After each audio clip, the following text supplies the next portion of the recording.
இத்தனை ஆர்ப்பாட்டங்களும் செய்த இந்து அமைப்புகள், ராம ரவிக்குமார், காடேஸ்வரா சுப்பிரமணியன், நீதிபதி ஜிஆர் சாமிநாதன், இப்படி இந்து அமைப்புகள் அத்தனை பேருமே நீதிமன்றத்துக்கு போய் ஒரே ஒரு அஃபிடவிட் அவ்வளோ பேர் கையெழுத்து போட்டு எங்களுடைய வாழ்நாள் முழுவதும் அந்த தர்காவுக்கு எந்த இடையூறும் செய்ய மாட்டோம்.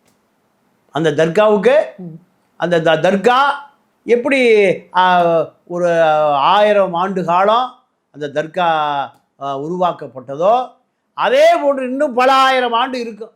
அதுக்கு நாங்கள் உத்தரவாதம். பாபர் மசூதியை போல உத்தரவாதம் இல்லை. பாபர் மசூதியை போல உத்தரவாதம் அல்ல. இந்த உத்தரவாதம் சிக்கந்தர் பகதூர் ஷா தர்கா 1000 ஆண்டு காலம் பாதுகாப்பது எங்களுடைய கடமை.